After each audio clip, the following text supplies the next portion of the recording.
Vous avez entendu, donc à partir de maintenant, nous sommes enregistrés.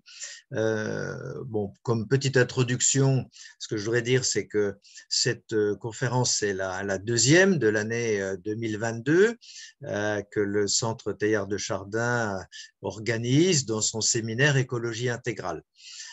Donc, vous le savez, ça fait déjà plusieurs années que tous les ans, on organise des conférences de ce type. Et quel est le sujet qui nous intéresse? C'est celui de l'écologie et de l'écologie intégrale en particulier, pour essayer d'aborder ce sujet sous différents angles, d'avoir plusieurs projecteurs, plusieurs points de vue. Nous avons reçu des personnes de disciplines très, très variées. Et c'est ça qui est intéressant, c'est de voir comment autour de ce sujet de l'écologie intégrale, comment les gens réagissent, comment les domaines, les secteurs réagissent, s'approprient ou ne s'approprient pas les idées d'écologie intégrale. Voilà, donc c'est un petit peu ça notre but. Ce que je peux vous annoncer aujourd'hui, c'est que nous sommes en train d'écrire un livre qui va en fait faire la synthèse de toutes ces conférences. Donc c'est un gros travail de synthèse, mais tout à fait passionnant, parce que grâce à ces points de vue différents, eh bien, on a pu trouver un fil conducteur, trouver des idées nouvelles. Donc, ça nous a beaucoup intéressés de découvrir des choses nouvelles en partageant et en croisant les regards de cette manière-là. Voilà, donc ce soir, nous accueillons Bertrand Warusfel, qui est professeur de droit à l'Université Paris 8 et avocat au barreau de Paris. Alors, on lui a demandé de nous parler du droit et de l'environnement. C'est finalement un sujet qu'on n'avait pas encore abordé, mais qui est tout à fait important, parce que fréquemment, nous entendons les personnes dire « Ah, il faudrait avoir une loi pour interdire ceci, et puis il faudrait une loi pour interdire de polluer comme cela, et il faudrait des régulations pour empêcher les émissions de gaz à effet de serre. » Enfin, on entend souvent des déclarations de ce type pendant nos conférences et dans des articles, dans des livres, et on se dit, bon, alors, est-ce que la question qu'on a posée à Bertrand, c'est est-ce que le droit peut nous aider? Est-ce qu'il en fait déjà est-ce qu'il fait déjà un peu un effet sur la situation actuelle, ou est-ce qu'il est encore en retard par rapport à ce qu'il faudrait faire? Et donc, jusqu'où faut-il aller, et quelles questions il peut aider à faire avancer? Peut-être pas toutes d'ailleurs, hein. On ne dit pas que le droit est la réponse miraculeuse à tous les problèmes d'écologie que nous avons, mais en tout cas, il peut certainement aider à progresser. Donc voilà comment nous avons posé la question à Bertrand. Et donc, sans plus attendre, je vais lui passer la parole.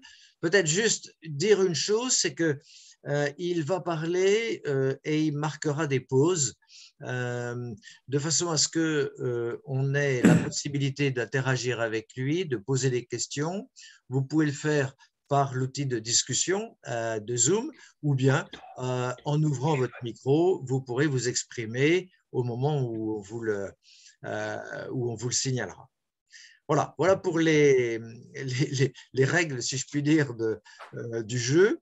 Et donc, sans plus attendre, je passe la parole à Bertrand. Bien, merci Bruno. Bonjour à tous.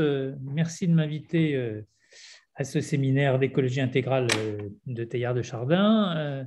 Et merci effectivement de faire une petite place au droit, qui n'est pas forcément spontanément considéré comme étant une dimension essentielle des problématiques d'écologie et de développement durable. Mais je voudrais vous persuader qu'il y a actuellement une révolution qui est en train de se faire à la fois dans les esprits et dans les textes et dans les pratiques, et que si le droit a été mobilisé, j'allais dire, de différentes manières au fil du temps dans les dernières décennies, aujourd'hui sa place dans le dispositif qui doit nous aider à faire face aux urgences climatiques est de plus en plus importante, non seulement sur le plan symbolique, mais aussi sur le plan plus opérationnel.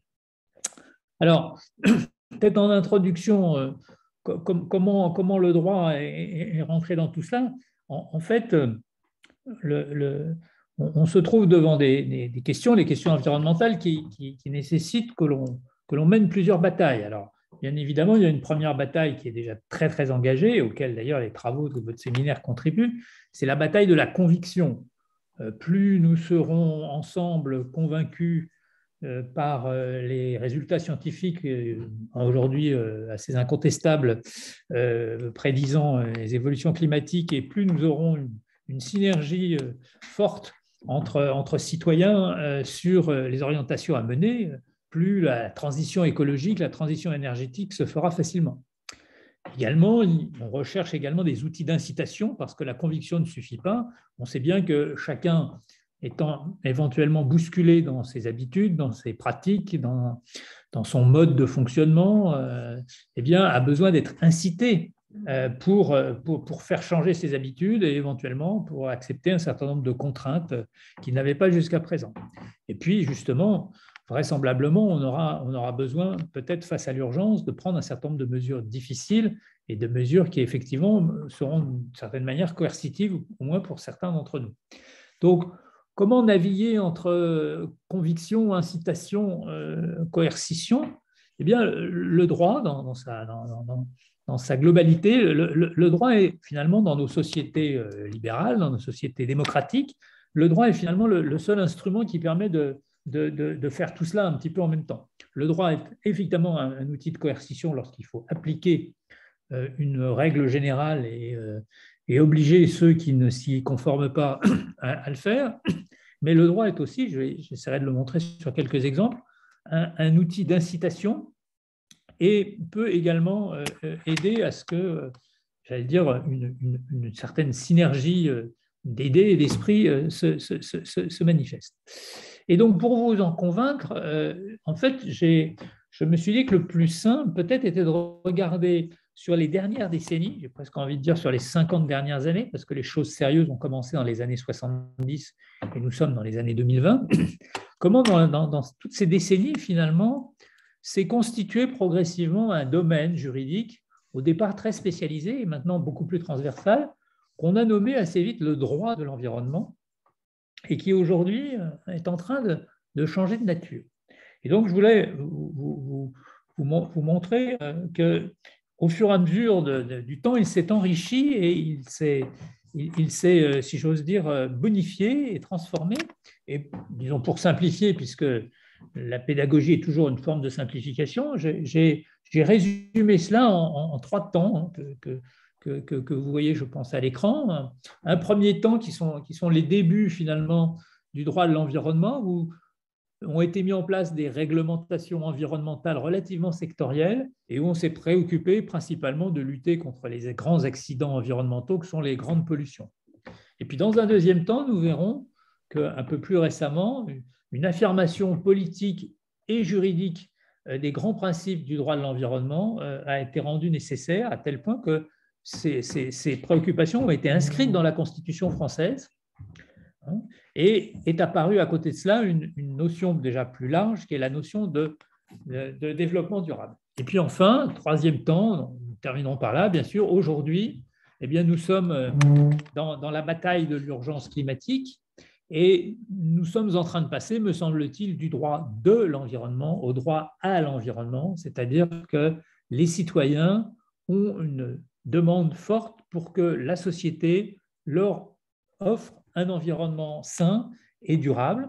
Et ce droit à l'environnement se double d'un certain activisme juridique qu'on appelle aujourd'hui la justice climatique. Donc, je voudrais revenir sur ces 3 temps et effectivement, je pense qu'on fera une pause au bout de chacun de ces 3 temps pour pouvoir échanger ensemble là-dessus. Alors, tout d'abord, les débuts. Les débuts, eh bien, encore une fois, on est sur une situation, j'allais dire, partielle.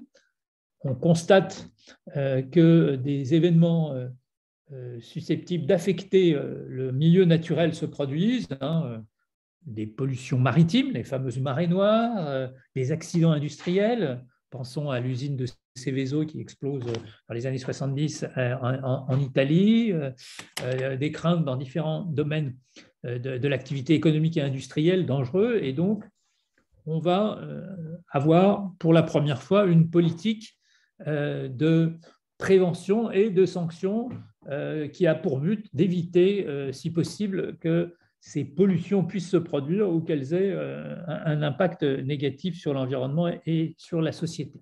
En France, c'est en 1971 que nous avons pour la première fois au gouvernement un ministre de l'Environnement, qui est le gaulliste Robert Poujade, qui d'ailleurs témoignera dans ses mémoires de la difficulté qu'il a eu à mettre en branle une politique sur ces sujets, à tel point l'appareil administratif d'État était rétif à s'intéresser à ces questions.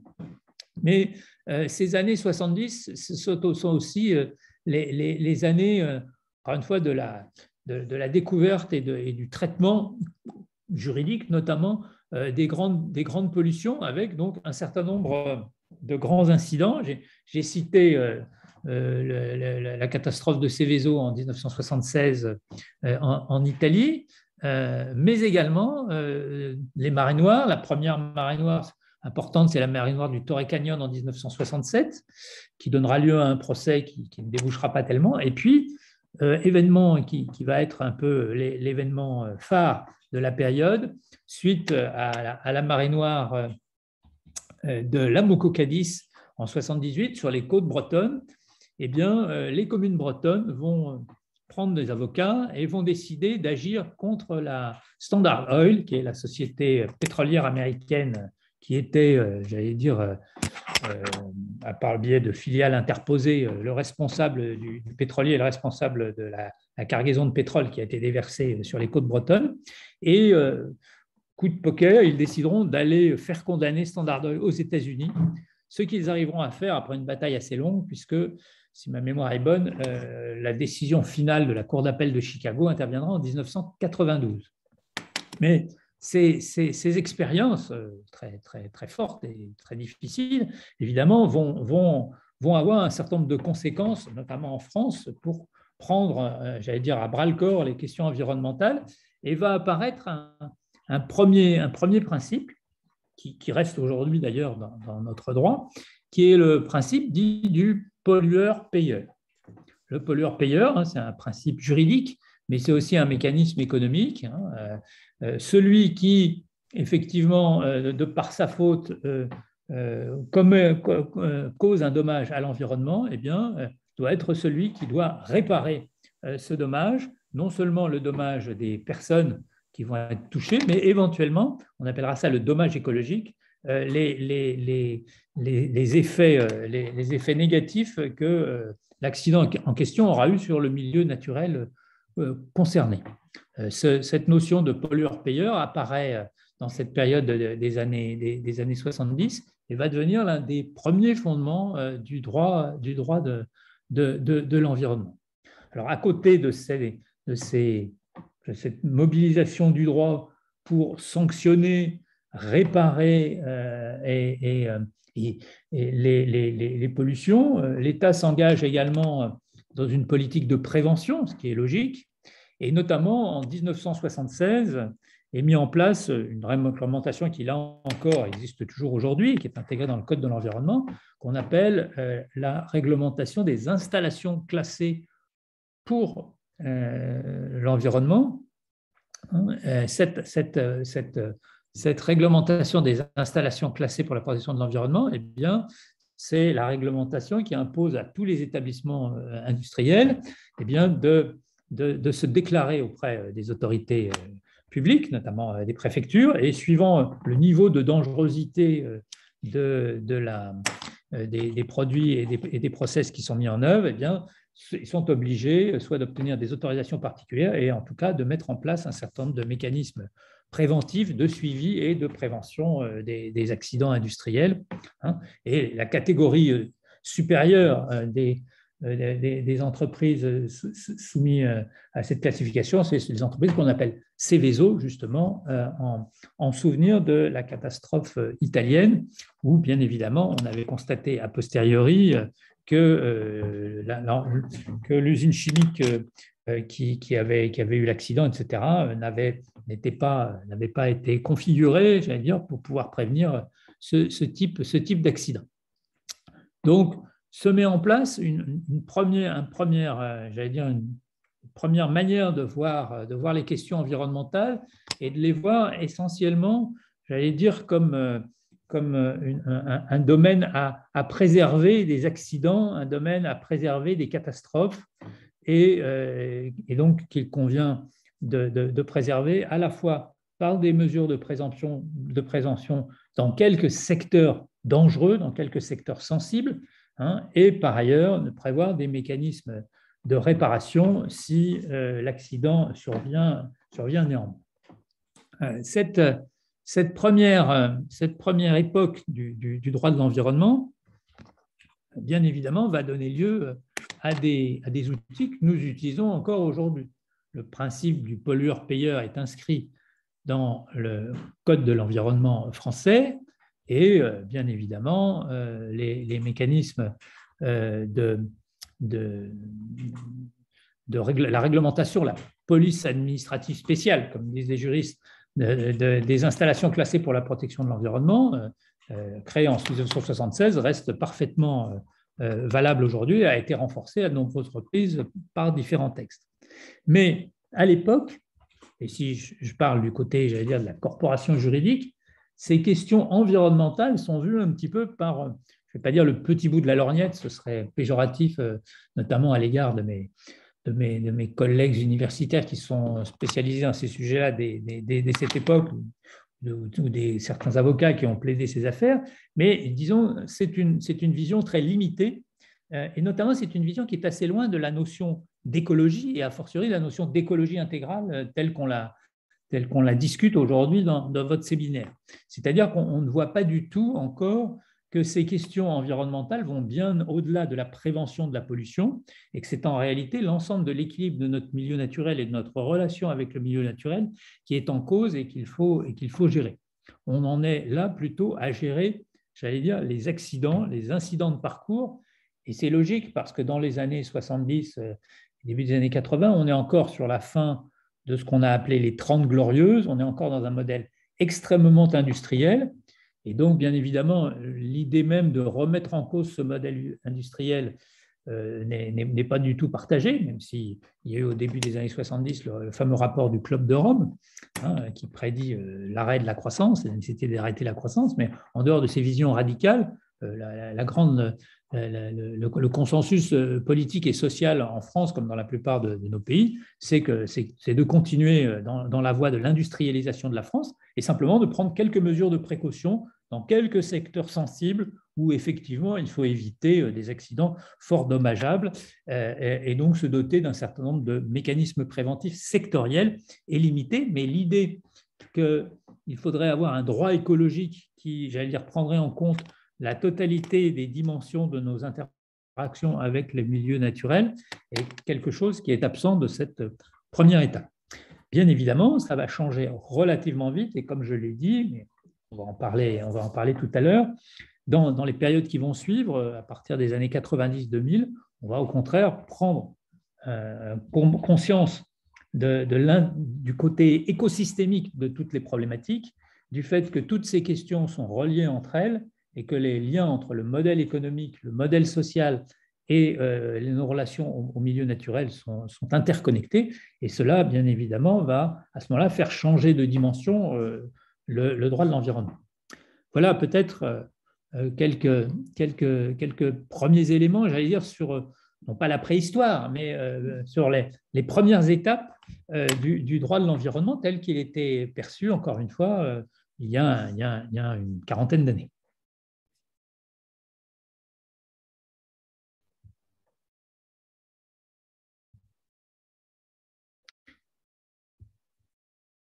Bruno, on s'arrête peut-être quelques minutes sur ces points-là ou... Et tout à fait, tout à fait. Il y a peut-être déjà une ou deux questions, donc je n'en vois pas pour l'instant dans l'outil de discussion. Est-ce que quelqu'un veut s'exprimer? Dans ce cas-là, pensez à ouvrir votre micro.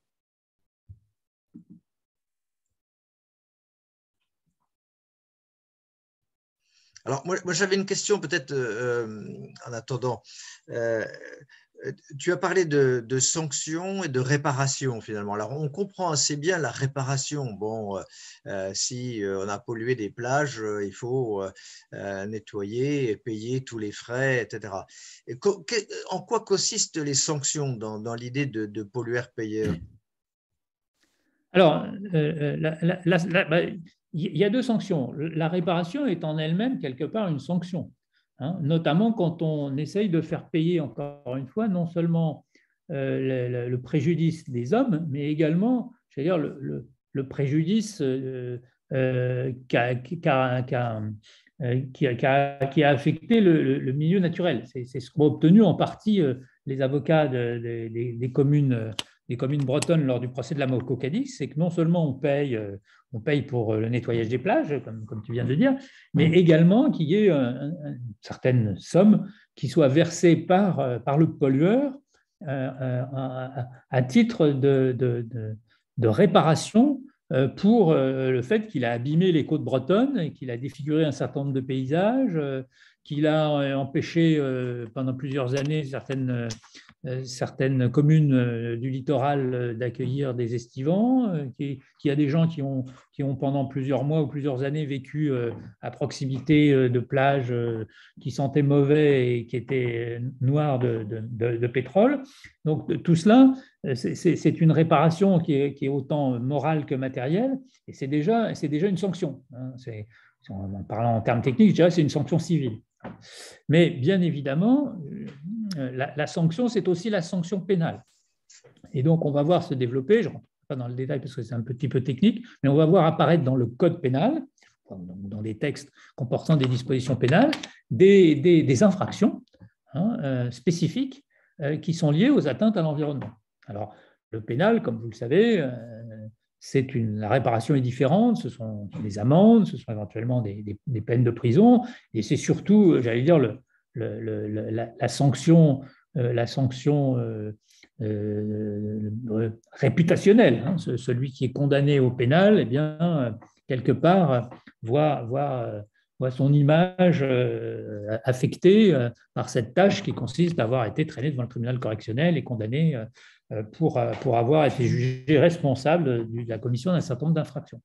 Et on s'est développé tout un droit pénal de l'environnement qui, effectivement, permet, le cas échéant, d'amener devant les tribunaux les personnes physiques responsables d'un certain nombre de défaillances qui ont amené à des atteintes à l'environnement. Donc, le droit, j'allais dire, a tout un arsenal d'outils. Hein, et que ce soit en matière de prévention ou en matière de réparation, il peut jouer sur différents claviers, et notamment le clavier civil et le clavier pénal sont généralement deux claviers complémentaires et qui sont activés justement par les différentes parties en présence. Ok, merci. Alors, Patrick a levé la main pour poser une question. À vous. Oui, merci. Ma question est peut-être prématurée. Bon, elle est dans le prolongement de la question que vient de poser Bruno. Dans l'approche des systèmes complexes, une question est fondamentale, c'est celle de la pédagogie pour mettre en œuvre les actions nécessaires. Alors, le droit édicte des lois, des réglementations, il définit des sanctions, effectivement. Est-ce que il peut aider à la pédagogie, c'est-à-dire à l'aide, à la manière de trouver le comment faire? Alors, vous allez me dire peut-être que c'est pas son rôle au droit. Moi, je suis pas juriste, hein, donc je pose une question tout à fait naïve. Et peut-être ma question est-elle prématurée parce que peut-être allez-vous y répondre dans la suite. Merci. Bon, non, votre question n'est pas du tout prématurée. J'ai moi-même, en ouvrant cette conférence, j'ai évoqué déjà le fait que le droit avait plusieurs dimensions et pouvait permettre de réconcilier plusieurs dimensions. J'ai parlé d'incitation, vous parlez de pédagogie, ce sont des choses distinctes mais proches. Effectivement, le droit peut servir à une fonction pédagogique, indiscutablement. Alors, il a une fonction pédagogique de différentes manières. D'une part, parce qu'effectivement, en indiquant à chaque personne ou à chaque entité le rôle que chaque entité doit avoir dans un processus particulier, par exemple, effectivement, dans un mécanisme préventif, qui doit faire les contrôles, qui doit les valider, qui doit les contrôler, etc. Eh bien, il aide le citoyen, il aide les personnes concernées à comprendre le système dans lequel ils sont placés, et donc, comprenant comment fonctionne le processus, comprenant quelle est la mission qu'ils ont à remplir pour que les choses se produisent correctement, et bien, ils contribuent à poursuivre l'objectif ultime qui est, par exemple, la prévention de catastrophes industrielles ou autres. Donc ça, c'est une première dimension par laquelle le droit est pédagogique, mais le droit est aussi pédagogique par la sanction.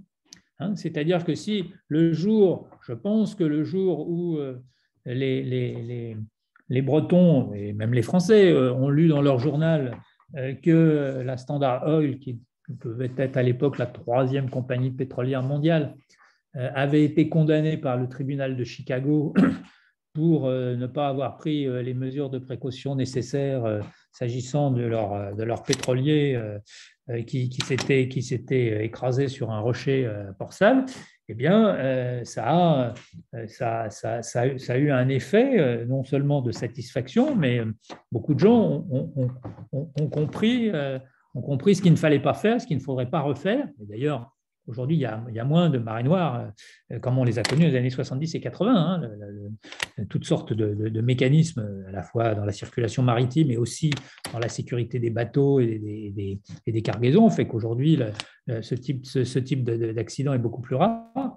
Et donc, chacun a compris qu'il ne fallait pas faire ça. Et sans doute, la peur de la sanction a sans doute appris un certain nombre d'opérateurs économique le chemin de la raison, puisqu'ils se sont dit il vaut mieux prendre des précautions maintenant et éviter la catastrophe plutôt de se retrouver dans la situation en question et subir à la fois une sanction juridique et puis ce que j'appelais la sanction réputationnelle de voir sa tête dans le journal et l'annonce d'une condamnation. Donc oui, le droit a un rôle pédagogique dans une société démocratique.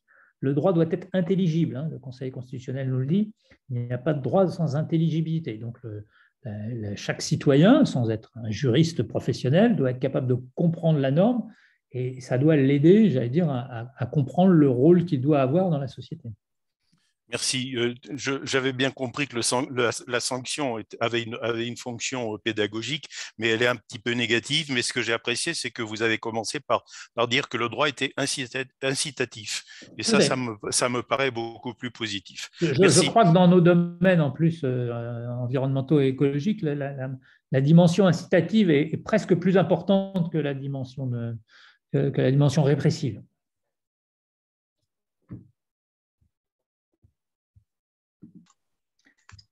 Alors, il y a une autre. Est-ce que tu vois une autre question? Moi, je n'en vois pas. Non, je n'ai pas l'impression. Donc, on peut poursuivre. D'accord.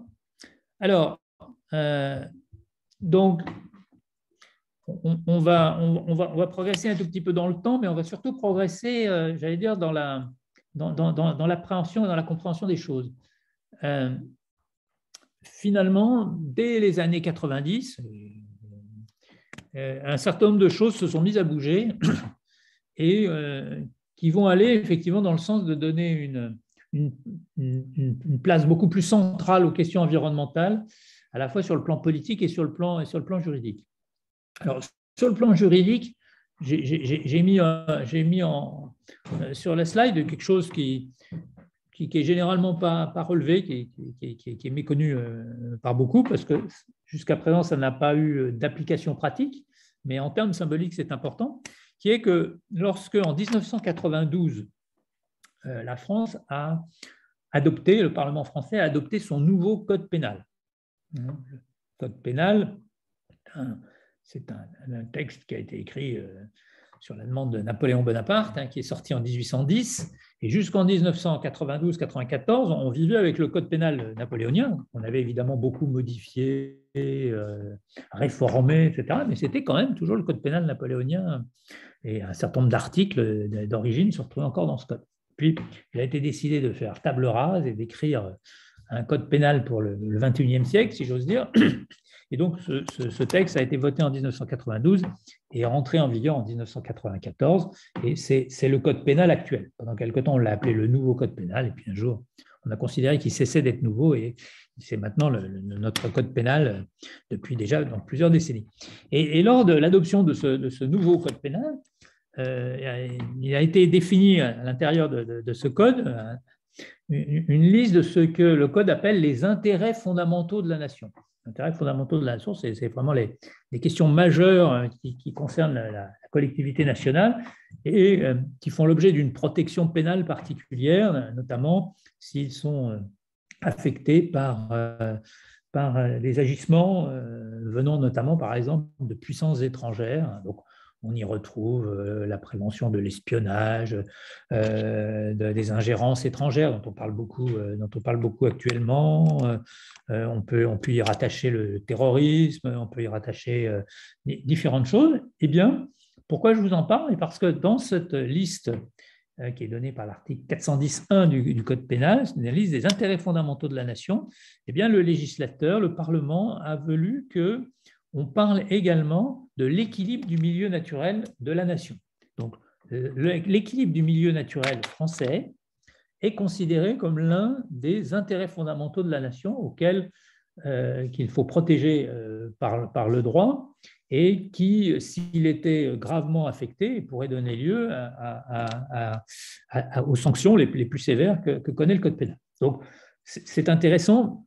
À ma connaissance, aujourd'hui, ça n'a jamais fait l'objet d'une application, donc ça reste quelque chose de symbolique, mais ce symbole est important parce que, vous voyez, dès 1992, on met les questions d'environnement, les questions de milieu naturel, au même niveau que les questions de diplomatie, de défense, de protection des populations, de protection du territoire. Et donc, ça montre que les esprits ont progressé par rapport à la première période que j'évoquais précédemment, où on se préoccupait uniquement de réglementation sectorielle dans les secteurs industriels les plus dangereux. Alors, la même année, mais je pense que c'est un hasard, mais ça veut dire quand même que la période est féconde, la même année a lieu le sommet de Rio, le fameux sommet de la Terre à Rio, qui pour la première fois, qui est un sommet international, qui pour la première fois décide de tirer les conséquences politiques et donc aussi juridiques du nouveau consensus qui est en train de s'établir entre les scientifiques spécialistes du climat, à savoir la probabilité d'un réchauffement climatique fort qui va impacter la planète au XXIe siècle si l'homme ne met pas un terme au niveau d'émissions de gaz à effet de serre qu'il a laissé filer pendant la période industrielle. Et ce sommet de Rio, qui débouche sur la signature d'une première convention cadre des Nations Unies sur les changements climatiques, va être le début du processus des fameuses COP, les conférences des parties, qui sont en fait des rendez-vous diplomatiques réguliers dans différentes capitales où les différents États se réunissent pour conférer ensemble sur le réchauffement climatique et se mettre d'accord ensemble sur des engagements de réduction des émissions de gaz à effet de serre. Donc, la question climatique va j'allais dire, arriver sur la scène publique dès le milieu des années 90.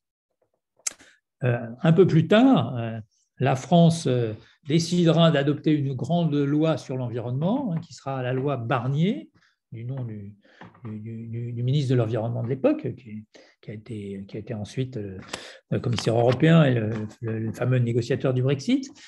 Et donc, cette loi Barnier va introduire dans le Code de l'environnement énormément de nouveaux principes, hein, que M. Barnier et le Parlement français n'ont pas inventé, mais qu'ils ont repris, j'allais dire, à toute la réflexion des spécialistes des questions environnementales qui se sont mis à travailler sur ces questions. Et notamment, dans cette loi Barnier, apparaîtra un principe qui sera un des principes forts de ce nouveau droit de l'environnement, qui est le principe de précaution. Hein, le principe de précaution, je vous ai mis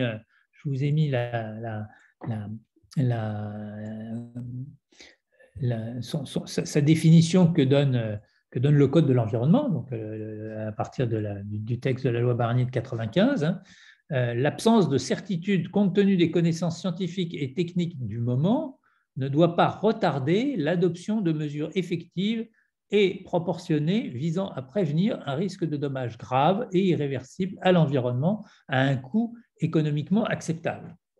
Le principe de précaution, j'allais dire, il renverse la logique traditionnelle qui voulait que dans un fonctionnement rationnel, on ne prenne des décisions, y compris des décisions juridiques, que lorsque on est sûr de ces, j'allais dire, des connaissances scientifiques dans un domaine, et que tant qu'on n'est pas sûr des connaissances scientifiques dans un domaine, eh bien, finalement, on s'abstient d'intervenir et on laisse les choses aller leur libre cours en attendant d'y voir un peu plus clair. Et le principe de précaution inverse ce mécanisme en disant non, s'il y a un risque que d'attendre provoque des dommages irréversibles, eh bien, à ce moment-là, il faut, en amont, alors même que les connaissances scientifiques ne sont pas encore définitivement établies, prendre un certain nombre de mesures de précaution, un certain nombre de mesures pour ne pas handicaper l'avenir, ne pas hypothéquer l'avenir par des décisions ou par une absence de décision qui aurait des conséquences irréversibles qu'on ne pourrait plus retourner a posteriori. Et c'est un changement de mentalité qui va avoir beaucoup d'effets, qui va beaucoup de retentissement, qui sera critiqué également par une partie des gens qui vont réfléchir sur ces sujets, et qui est une des marques de cette nouvelle importance accordée aux questions environnementales. Mais si on veut chercher quelque chose qui est à la fois un très grand symbole, mais qui est également un instrument juridique réel et potentiellement efficace, je dis potentiellement parce que nous ne sommes encore qu'au début de ses effets, eh bien, il faut signaler l'adoption par une loi constitutionnelle, donc une loi votée par les deux chambres du Parlement dans des conditions spécifiques prévues par la Constitution de la Ve République, donc par une loi constitutionnelle du 1er mars 2005, eh bien, l'adoption d'un texte relativement court, qui fait une dizaine d'articles et qui s'appelle la Charte de l'environnement. La Charte de l'environnement, c'est un texte qui a été voulu par M. Chirac, qui était alors président de la République. Vous vous souvenez sans doute du fameux discours de Chirac aux Nations Unies qui dit à propos des questions environnementales: quand la maison brûle, nous détournons le regard pour regarder ailleurs. Eh bien, pour éviter que la maison ne brûle, il a souhaité que rentre dans la Constitution un texte spécifique touchant l'environnement. Alors, j'insiste bien sur ce point.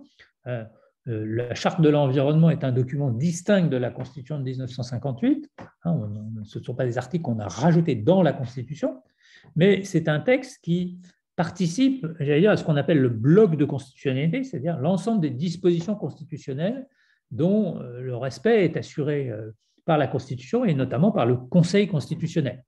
Et cette charte de l'environnement, eh bien, elle énonce à la fois des principes très forts et elle reprend un certain nombre de principes qui avaient déjà été mis en avant dans différents textes, dont notamment le principe de précaution dont je viens de parler.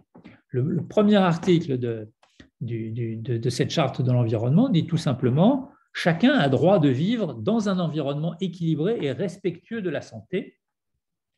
Chacun a droit de vivre dans un environnement équilibré et respectueux de la santé. Et cette formule n'a l'air de rien, mais c'est un peu comme le premier article de la Déclaration des droits de l'homme de 1789 sur chaque homme naît, tous les hommes naissent et demeurent libres et égaux en droit. C'est un principe majeur qui est affirmé et qui va pouvoir être la base ensuite d'une revendication politique et éventuellement juridique, puisque si chacun a droit de vivre dans un environnement équilibré, eh bien, il doit avoir la possibilité d'opposer, notamment à l'État, d'opposer à l'État ce droit si ce droit ne lui est pas reconnu et d'exiger de l'État que l'État fasse quelque chose pour qu'il puisse jouir de ce droit qui lui est reconnu par le texte. Et quand je disais tout à l'heure que nous allons en venir dans la période contemporaine à passer du droit de l'environnement au droit à l'environnement, c'est notamment sur la base d'une formulation comme cet article premier. Mais le texte reprend plusieurs principes. Le principe pollueur-payeur, que vous retrouvez à l'article 4 de la charte, le principe de précaution qu'on retrouve à l'article 5, et puis l'apparition également de la notion de développement durable à l'article 6 de la charte. Les politiques publiques doivent promouvoir un développement durable, excusez-moi, c'est un lapsus. Les politiques publiques doivent promouvoir un développement durable. À cet effet, elles concilient la protection et la mise en valeur de l'environnement, le développement économique et le progrès social. Elles concilient la protection et la mise en valeur de l'environnement, le développement économique et le progrès social. Et là, vous voyez qu'avec cette définition du développement durable, on s'éloigne, j'allais dire, de l'environnement vu de manière étroite, comme simplement la prévention d'un certain nombre de catastrophes dans des secteurs industriels dangereux. Il s'agit bien de faire un lien, un lien fort, un lien écosystémique entre l'environnement dans lequel nous vivons, le développement économique auquel nous contribuons et le progrès social. Donc l'homme, l'économie, l'environnement doivent aller ensemble. Il n'y a pas de développement durable si l'une de ces dimensions n'est pas au rendez-vous. Il faut que ces trois dimensions avancent ensemble. Et donc là, on est quand même sur un changement de paradigme, alors, qui n'est pas propre au droit français et à la politique française, qui s'est produit dans tous les pays européens et dans une grande partie des pays développés, mais c'est un changement de braquet, si j'ose dire, tout à fait important. Et puis, je terminerai par ça, la charte de l'environnement consacre également quelque chose qui va jouer un rôle important dans la période qui va suivre, y compris dans les périodes très récentes. C'est à son article 7 le droit d'accès à l'information. Toute personne a le droit, dans les conditions et limites définies par la loi, donc, évidemment, il ne s'agit pas de violer le secret de la défense nationale ou d'autres choses de genre, d'accéder aux informations relatives à l'environnement détenues par les autorités publiques, donc droit à l'information. Je dois être informé sur ce qui se passe, je dois être informé sur la manière dont on améliore la qualité de l'eau dans les rivières, la manière, les niveaux des nappes phréatiques, etc. Donc des choses extrêmement précises. Et deuxièmement, toute personne a également le droit de participer à l'élaboration des décisions publiques ayant une incidence sur l'environnement. Toute personne a le droit de participer à l'élaboration des décisions publiques ayant une incidence sur l'environnement. Et ça, c'est une formule qui va très loin, puisqu'il ne s'agit pas simplement d'être informé, il s'agit de participer à la décision. Or, les décisions ayant une incidence sur l'environnement, on va voir, elles peuvent être extrêmement nombreuses. Ça peut être par exemple des décisions en matière de transport, des décisions en matière alimentaire, des décisions en matière financière, etc. Donc, c'est véritablement introduire, j'allais dire, le principe démocratique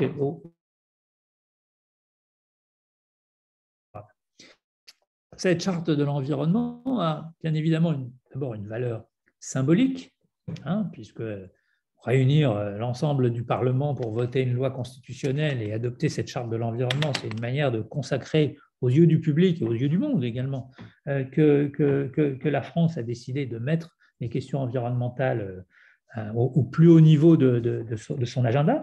Mais c'est également quelque chose qui potentiellement peut avoir des conséquences juridiques importantes. Pourquoi ? Et je terminerai par là cette présentation de cette deuxième étape. Pourquoi ? Parce que qui dit inscription dans le bloc de constitutionnalité des dispositions de cette charte veut dire que le Parlement n'a pas le droit depuis 2005, de voter des lois qui seraient contraires aux principes qui sont prévus dans la Charte de l'environnement. Donner une valeur constitutionnelle à une règle, comme celle que je viens de relever, eh bien, ça veut dire que si le Parlement adopte une loi qui va à l'encontre soit du principe de précaution, soit du principe pollueur-payeur, soit du principe d'accès à l'information et de participation à la décision, eh bien, à ce moment-là, le Conseil constitutionnel, qui est le gardien du bon respect de la Constitution, aurait le devoir de censurer cette loi.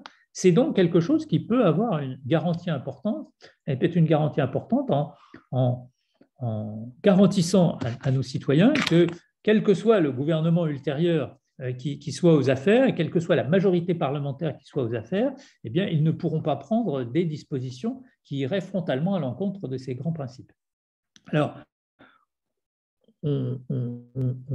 on pourrait imaginer également que les citoyens puissent utiliser ces principes dans des contentieux. Ce n'est pas encore tellement le cas parce que, comme nous le verrons, ce qu'on appelle la justice climatique est encore un peu balbutiante, mais nous avons ici tout un réservoir d'instruments juridiques et politiques qui vont permettre de donner à tous les acteurs qui veulent participer à la réflexion et à la discussion sur les questions environnementales et de développement durable, eh bien, du matériau pour avancer et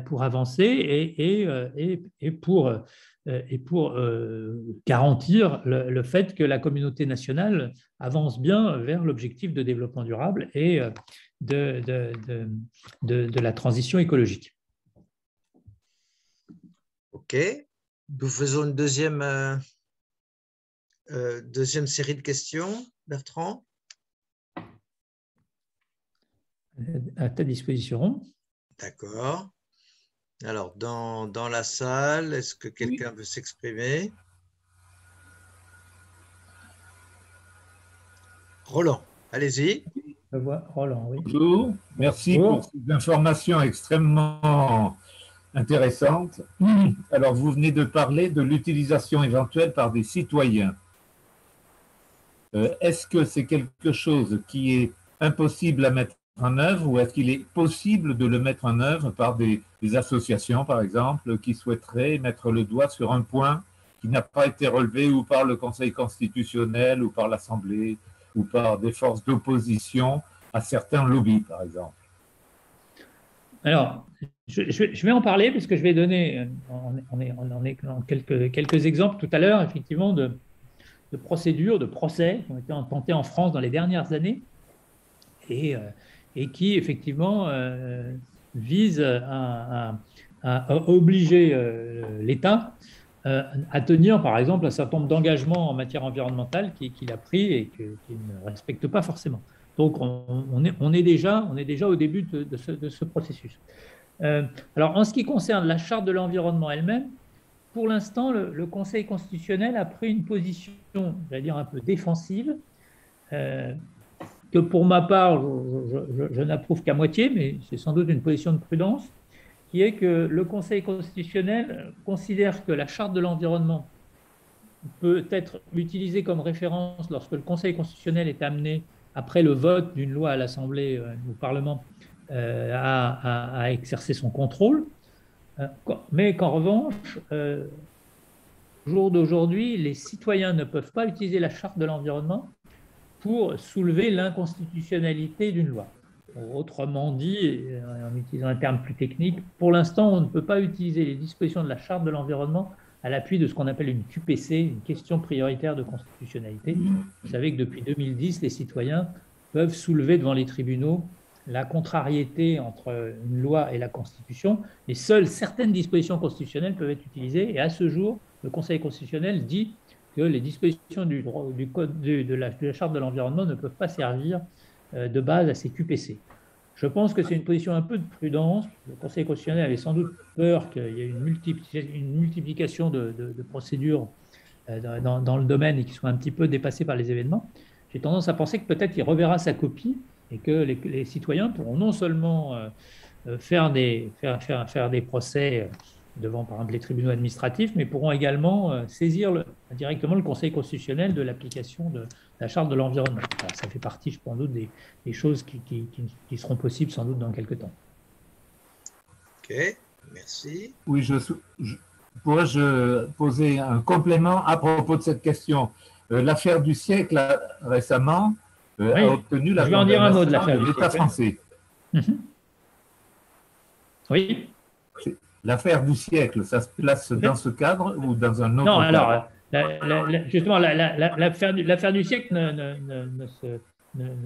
n'utilise pas la charte de l'environnement. L'affaire du siècle fait tout simplement constater par le tribunal administratif que le gouvernement a pris des engagements dans le cadre de son plan climat à la suite de ses engagements dans la COP 21 et qu'à ce jour, il ne les a pas tenus. Voilà. Et le tribunal administratif, effectivement, a constaté que le gouvernement n'avait pas tenu ses promesses et a enjoint au gouvernement de prendre des mesures pour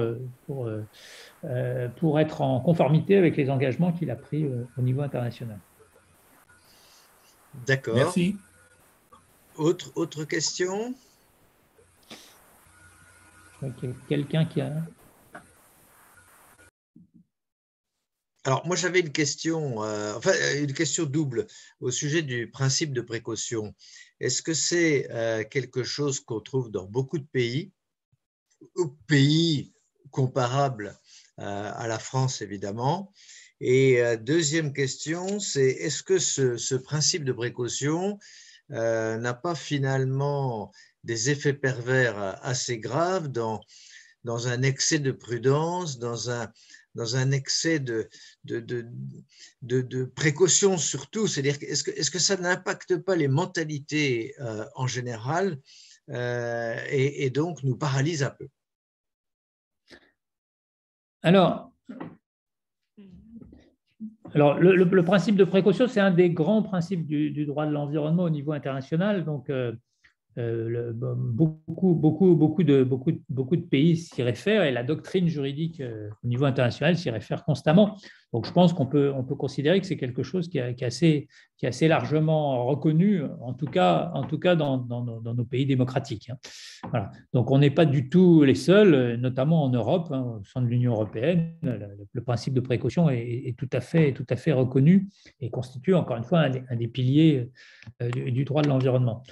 Alors après, est-ce que le principe de précaution peut avoir des effets pervers? J'ai envie de dire, tout principe et toute application d'un principe entraîne nécessairement de potentiels effets pervers. Et donc, bien évidemment, un excès de précaution, un abus de la précaution serait effectivement toujours possible et serait nuisible. Mais ça, je veux dire, il en va de ce sujet comme de tous les autres. D'ailleurs, en droit, on connaît la théorie qu'on appelle de l'abus de droit. Un droit parfaitement légitime dégénère en abus s'il est utilisé à mauvais escient, ou s'il est mal utilisé, ou il n'est pas utilisé conformément à la manière dont il a été pensé. Et donc, je pense que, sans être un spécialiste, parce qu'il y a vraiment des spécialistes du sujet qui ont beaucoup écrit dessus, mais que le principe de précaution, si on le lit bien, n'est pas un principe d'abstention. Au contraire, c'est un principe qui pousse les décideurs à prendre leurs responsabilités à l'avance, c'est-à-dire à ne pas attendre la catastrophe pour intervenir. Nous sommes en train, je l'espère, de sortir d'une crise sanitaire que chacun connaît, dont chacun a pu constater la dureté et les effets terribles. Bon, eh bien, je pense que la prochaine fois qu'apparaîtront sur les écrans radars des chercheurs, des laboratoires, etc., un certain nombre de signes avant-coureurs de pratiques pouvant dégénérer sur le plan viral, eh bien,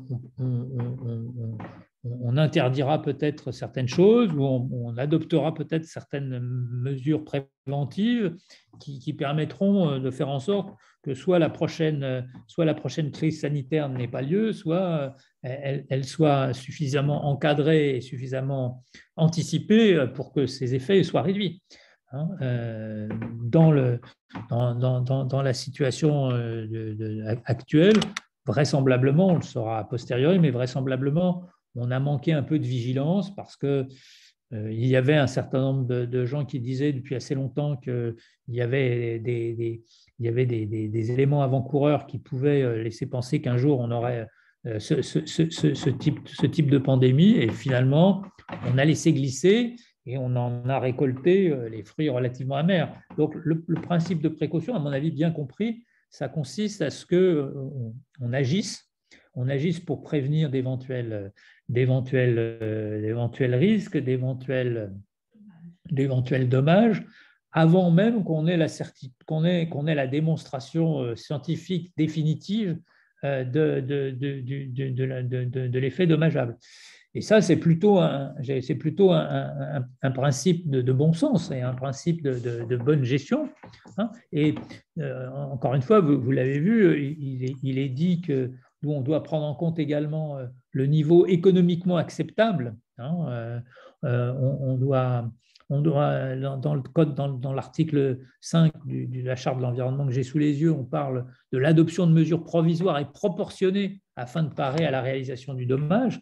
Voilà, on n'est pas dans un principe qui vise l'abstention, qui vise la démobilisation ou le repli sur soi. On est plutôt dans un principe qui vise au contraire à ce qu'on agisse pour essayer de prendre un certain nombre de mesures préventives. Comme toutes les mesures préventives, il s'avérera peut-être après que certaines d'entre elles étaient excessives, mais on aura évité des catastrophes plus importantes.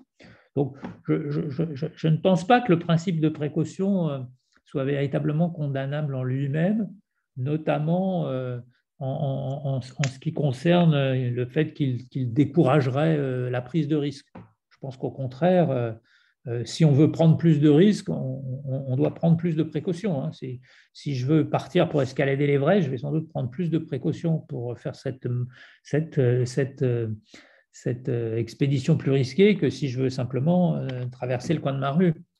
Voilà. Donc, je suis pas très inquiet sur cette question du principe de précaution. Maintenant, il est certain qu'il y a sûrement il peut y avoir des utilisations malhonnêtes et abusives du principe de précaution qui effectivement viserait à empêcher tout progrès technique, tout progrès scientifique, ce qui est évidemment le contraire de ce que dit le texte, à mon avis. D'accord. Merci. Autre question?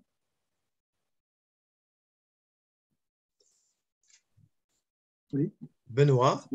Oui, Bertrand, je voudrais savoir, tu l'as souligné à plusieurs reprises, ces lois constitutionnelles sont le fruit de pays démocratiques, mais lorsque, on voit bien avec la pandémie qui est internationale, ça touche d'autres pays, comment les moyens de coercition sur des pays qui n'auraient pas voté de telles lois peuvent s'exercer par des pays dits démocratiques?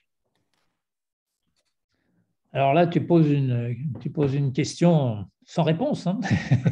Tu poses une question évidemment sans réponse, puisque notamment dans l'ordre international, il n'existe pas de police internationale. Ou en tout cas, oui, on existe très peu et ça ne marche pas très bien. Donc, il est évident que chacun balaye devant sa porte et que si des pays non démocratiques refusent de rentrer dans nos problématiques environnementales et de développement durable, le droit international ne nous donne pas le moyen de les y obliger. Après, une fois qu'on a dit ça, c'est la souveraineté des États, et à ce jour, la souveraineté des États est un principe important qu'il convient de respecter. Après, on en parlait tout à l'heure avec un intervenant précédent, après, il reste les mécanismes d'incitation.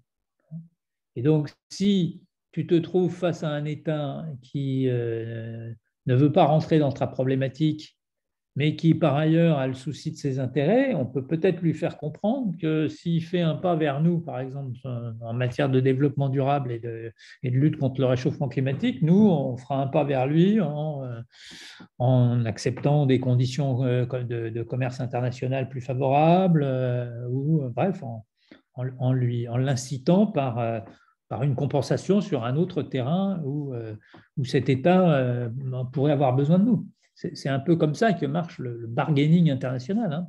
Voilà, on échange un certain nombre de choses, et même si un État n'est pas démocratique, il peut être sensible à ses intérêts. Hein. Je pense qu'en ce moment, les discussions que M. Poutine a avec les Occidentaux sur la question de l'Ukraine doivent être relever à peu près du mécanisme que j'évoque, c'est-à-dire que ce n'est pas tellement le maintien de la paix et les droits de l'homme qui va émouvoir M. Poutine, mais c'est peut-être d'une part le risque de sanctions d'un côté et d'autre part peut-être la négociation de tel ou tel avantage qu'il aurait envie d'obtenir et qu'on peut peut-être lui fournir en contrepartie du fait qu'il ne franchit pas le Rubicon. Donc en matière de mondialisation des questions climatiques, je pense que c'est de la même manière que ça va se passer, avec néanmoins un sujet que j'évoque mais que vous connaissez tous, et qui est un vrai sujet éthique et philosophique, qui est que certains des pays qui sont réticents à rentrer dans les problématiques de réduction des gaz à effet de serre et de développement durable sont des pays en développement, des pays émergents, qui nous disent, avec une certaine raison, on ne voit pas pourquoi nous, on se forcerait à réduire nos émissions, à changer notre modèle de production, à freiner notre économie qui est assez active, pour compenser des émissions de gaz à effet de serre qui ont été essentiellement, dans l'histoire, le fruit de l'industrialisation de l'Occident. Et donc, c'est à vous, les Occidentaux, de trouver les moyens de résoudre les problèmes de réchauffement climatique, parce que c'est vous qui en êtes historiquement responsables. Nous, on est arrivés les derniers et on n'a pas de raison de payer pour vous. Cette question, elle existe. Hein, et donc là, il y a un vrai travail de conviction en leur faisant comprendre qu'on est quand même tous dans le même bateau. Et il me semble néanmoins que l'équité amène à dire qu'il est normal que ce soit nos pays, qui sont les pays les plus anciennement industrialisés, qui payons quand même le maximum de la facture à court terme. Merci Bertrand. Autre question? Bon, eh bien, je propose que nous passions à la troisième partie. Alors, donc, je voulais terminer un petit peu en atterrissant sur un peu la situation actuelle. Alors, en fait, les échanges qu'on vient d'avoir ont déjà un petit peu défloré certains des éléments que je voulais évoquer ici. Je pense que dans les dernières années, ou dans la dernière décennie, disons, on a tiré, j'allais dire, un certain nombre des conséquences, notamment sur le plan juridique, de l'évolution que j'ai décrite. Hein, et notamment, on s'est rendu compte effectivement que ce principe, qui est à l'article 1er de la Charte de l'environnement, mais qu'on trouve dans pas mal de textes internationaux, un certain nombre de déclarations diverses et variées, selon lequel chacun a droit de vivre dans un environnement équilibré et respectueux de sa santé, que ceci, c'est effectivement un droit à l'environnement. Hein. C'est-à-dire que c'est une obligation maintenant pour les États, et peut-être aussi pour les entreprises, hein, en tout cas pour les États, de mener une politique telle que ces citoyens puissent vivre dans un environnement qui soit durable et qui tienne compte au maximum de la nécessité de se préserver des éventuelles catastrophes climatiques qui pourraient s'annoncer si nous ne faisons rien. Alors, en disant cela, je ne fais que rattacher le droit à l'environnement à d'autres droits qu'on appelle, nous les juristes, les droits créances, c'est-à-dire des droits qui sont opposables à l'État dans d'autres domaines. dans un pays démocratique et social comme la France, il y a par exemple un droit à la santé qui justifie tout le dispositif de sécurité sociale, de santé publique, etc., et qui fait que chacun peut, quel que soit son niveau de revenu, bénéficier de soins médicaux de qualité. Voilà, c'est un droit qui est opposable. Le programme du Conseil national de la résistance, tel qu'il a été mis en œuvre par le général de Gaulle en 1945-1946, a amené effectivement à mettre en place des dispositifs pour que le droit à la santé soit un droit opérationnel en France. Il y a un droit à la santé, il y a un droit à la culture, il y a un droit à l'éducation. Tout ceci, ce sont des nouvelles générations de droits humains et qui sont des droits dont le citoyen peut réclamer la mise en œuvre effective par les autorités publiques qui ont l'obligation d'y consacrer leurs meilleurs efforts. Et effectivement, si la France a été amenée à jouer un rôle relativement actif, notamment lors de la COP21 et la signature de l'accord de Paris en 2015, c'est parce que les gouvernements français, parce que je pense que ce n'est pas une question très politicienne et donc c'est une question qui traverse un petit peu les différentes majorités, les gouvernements français ont considéré que c'était de leur devoir de prendre avec leurs partenaires des engagements forts qui soient de nature à garantir aux citoyens français et européens que la trajectoire de réchauffement climatique allait être incurvée de manière à ce que les années 2030, 2050 et 2070 ne deviennent pas des années extrêmement difficiles pour notre planète et pour notre population. Donc, de cette prise en compte du fait que le droit de l'environnement devenait un droit à l'environnement, je pense que, a découlé un certain nombre d'évolutions relativement opérationnelles. L'une d'entre elles que je voudrais évoquer, mais dont vous avez entendu parler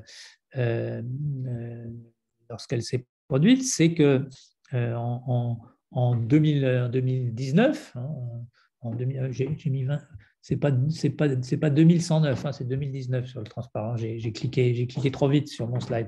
Désolé pour la coquille. En 2019-2020, c'est tenu au Conseil économique et social ce qu'on a appelé la Convention citoyenne sur le climat, qui est un regroupement de citoyens qui ont été plus ou moins tirés au sort dans les différentes catégories socio-professionnelles et qui ont été accompagnés par des experts, et notamment par des experts rattachés à un nouvel organisme indépendant qui a été créé, qui s'appelle le Haut Conseil sur le climat. Et sur la base des recommandations de ces experts et des éléments d'information qu'ils leur ont fournis, ont élaboré une liste de recommandations, près de 150 recommandations qui ont été discutées, recommandations qu'ils ont transmises aux autorités gouvernementales.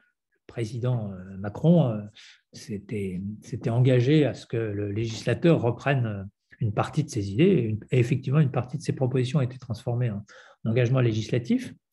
Pas assez au dire de ceux qui ont participé à la Convention, qui ont été déçus sur pas mal de points, mais le mécanisme, pour la première fois, a fonctionné. Et donc, pour la première fois, on a vu des citoyens, des citoyens de toute catégorie, qui ont discuté sur ces questions de développement durable et qui ont pu j'allais dire, dialoguer avec les plus hautes autorités de l'État. Et même si l'exercice est sans doute perfectible, il me semble que c'est quelque chose qui devrait marquer son temps et qui devra sûrement être repris et réutilisé, à la fois sur ces sujets de développement durable, mais peut-être d'ailleurs sur d'autres questions touchant les politiques publiques. Et puis, et ceci, bien évidemment, est une des manières de mettre en œuvre, finalement, l'engagement pris dans la Charte de l'environnement d'associer les citoyens aux décisions en matière de développement durable. Voilà, en 2005, on l'a proclamé et c'est resté un peu lettre morte. En 2019, il aurait fallu 14 ans, ça a commencé à prendre cher. La France est un vieux pays qui évolue lentement. malheureusement, lorsque nous sommes dans des situations d'urgence comme celle que nous vivons actuellement en matière climatique, mais c'est un pays quand même qui progresse, et donc c'est toujours agréable de voir que même si les choses mettent trop de temps pour progresser, elles avancent quand même, et elles avancent dans le bon sens. Alors, le deuxième phénomène que je voulais évoquer, il a d'ailleurs déjà été un tout petit peu évoqué par un des intervenants de tout à l'heure, c'est l'apparition des premières actions en justice menées, j'allais dire, par des représentants des citoyens, hein, et décorrélées, j'allais dire, des accidents et des pollutions. Hein. Comme vous l'avez compris, il y a déjà eu des procès, j'en ai cité quelques-uns très célèbres à propos des marées noires, mais comme vous pouvez imaginer, d'autres accidents industriels, d'autres pollutions, il y en a tous les ans, et donc des procès entre des personnes victimes de pollution et d'éventuels pollueurs et des pollueurs, et il y en a régulièrement. Mais là, ce dont il s'agit, et c'est tout à fait nouveau, c'est ce qu'on appelle la justice climatique. Et la justice climatique, un terme qui peut avoir plusieurs sens, ça a notamment pour sens de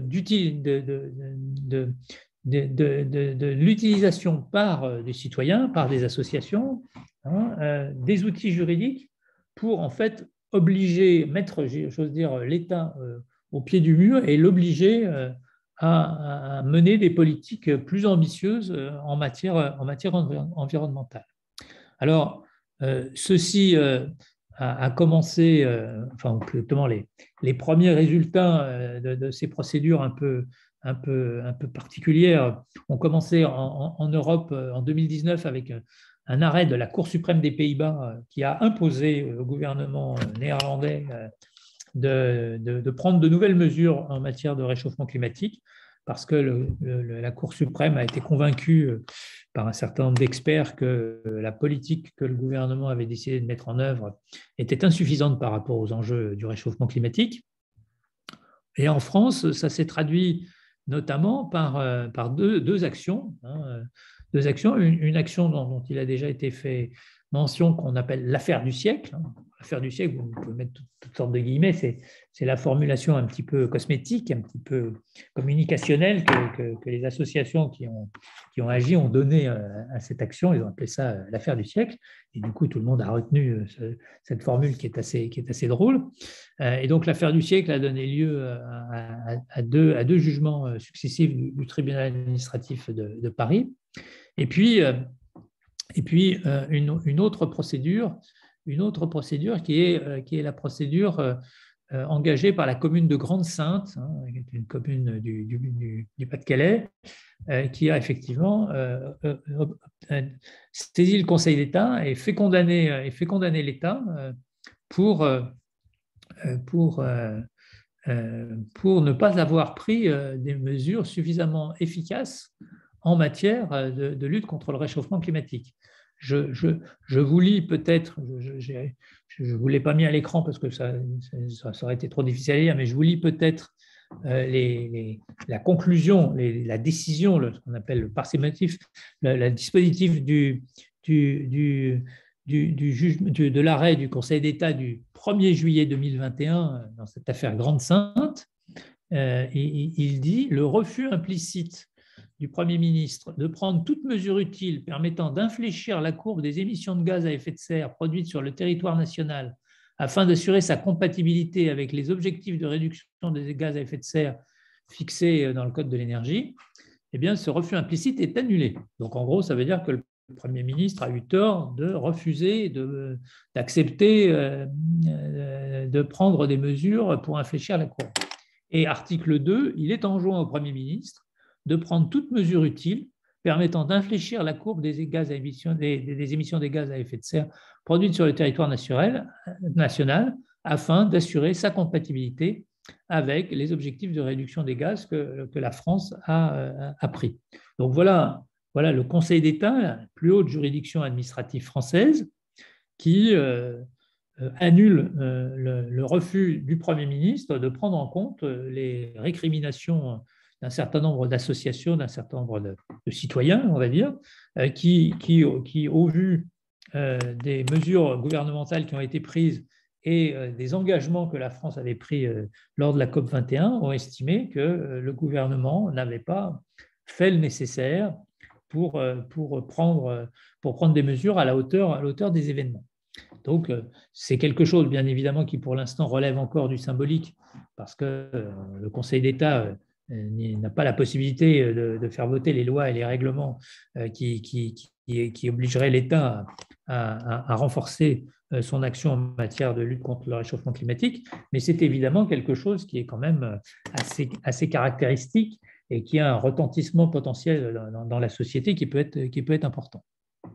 Quant à l'affaire du siècle, elle a grosso modo abouti, enfin, le tribunal administratif de Paris a pris une position qui est à peu près équivalente à celle du Conseil d'État et a notamment considéré que si le gouvernement ne mettait pas d'ici le 31 décembre 2022, donc d'ici la fin de l'année, ne mettait pas en œuvre de nouvelles mesures de nature à, j'allais dire, combler le retard par rapport aux engagements pris lors de la COP21, eh bien, ce retard, cette carence à prendre de nouvelles mesures pourrait être constitutif d'un dommage et d'un dommage dont les associations et dont les citoyens pourraient demander la réparation. Alors, ces actions françaises ne sont pas les seules. Je signale simplement, puisque je crois Bruno tout à l'heure me demandait ce qui se passait dans d'autres pays, je signale là aussi très récemment, on parle de choses qui sont véritablement tout à fait contemporaines. Le 29 avril 2021, la Cour constitutionnelle de Karlsruhe, la Cour constitutionnelle de Karlsruhe, c'est l'équivalent de notre Conseil constitutionnel français, c'est le Conseil constitutionnel allemand. La Cour constitutionnelle de Karlsruhe a considéré, je cite le texte, que les obligations futures de réduire les émissions concernent pratiquement et potentiellement toute forme de liberté, étant donné qu'actuellement, presque toutes les activités humaines génèrent encore des émissions de gaz à effet de serre et que la menace est grande de se voir imposer des restrictions encore plus sévères après 2030. Par conséquent, le législateur aurait dû prendre les mesures de précaution destinées à préserver la liberté protégée par les droits fondamentaux et à atténuer ces charges considérables. La traduction n'est pas de moi et le vocabulaire juridique allemand est un peu austère, mais le point est sans appel là encore. Le plus grand tribunal, le tribunal constitutionnel allemand, qui est vraiment au sommet de la pyramide juridique allemande, eh bien, a considéré que le législateur allemand, c'est-à-dire le Parlement allemand, n'a pas fait son boulot en matière de réduction des gaz à effet de serre. Et vu que la menace est grande, il aurait dû prendre déjà des restrictions plus sévères. C'est une autre manière aussi d'incarner le principe de précaution. S'il y a urgence, il faut prendre tout de suite des mesures, il ne faut pas attendre attendre que ce soit trop tard, attendre de constater qu'effectivement, on aurait dû prendre des mesures qu'on n'a pas prises suffisamment tôt. Alors, ces procédures donc, qui sont engagées actuellement devant les États sont appelées sans doute à se développer, d'autant que, j'ai signalé également sur mon transparent, on vient de voir là aussi une nouveauté en 2021, qui est que des associations ont réussi également à faire condamner une société, une entreprise. Vous savez que les grandes entreprises sont cotées et que les grandes entreprises qui sont cotées doivent à leurs actionnaires et à leurs clients un certain nombre d'informations, et notamment aujourd'hui, les grandes entreprises fournissent effectivement des rapports pour mettre en avant les engagements qu'ils prennent en matière de lutte contre le réchauffement climatique. Et s'agissant, une fois encore, d'une société pétrolière, la société Shell, qui est une société partiellement néerlandaise, eh bien, les associations ont fait condamner la société Shell en 2021 aux Pays-Bas pour ne pas avoir pris en interne dans l'entreprise des mesures de réduction des gaz à effet de serre qui soient conséquentes et qui soient suffisantes par rapport à la position de cette entreprise sur le marché. Donc, vous voyez qu'on est entré effectivement dans une phase active de ce qu'on appelle la justice climatique, c'est-à-dire à l'utilisation du droit pour aller dénoncer et mettre au grand jour les éventuelles inactivités ou le retard ou la trop grande frilosité des grands acteurs de la société, État ou entreprise, face à cette urgence climatique. Et ceci, à mon avis, est un début et devrait s'amplifier dans les années à venir, et donc illustrer, j'allais dire, de manière effective, de manière concrète, ce que je disais de manière théorique, à savoir que désormais, l'environnement n'est plus simplement une préoccupation sectorielle qui est encadrée par quelques réglementations particulières, mais est devenu un droit fondamental, au même titre qu'un certain nombre d'autres grands droits fondamentaux dont les citoyens jouissent en démocratie. Donc on est là à un tournant qui va sans doute obliger nos décideurs économiques, nos décideurs politiques, à prendre des mesures plus fortes. Et de ce point de vue-là, le droit aura servi à ce moment-là, comme je le disais, à ce rôle à la fois d'incitation et de dissuasion qui est le sien. Est-ce que peut-être on s'arrête sur ces points-là pour prendre peut-être des dernières questions, des dernières remarques? Oui, bonne idée. On peut tout à fait prendre une ou deux questions s'il y en a à ce stade, avant de passer à la conclusion.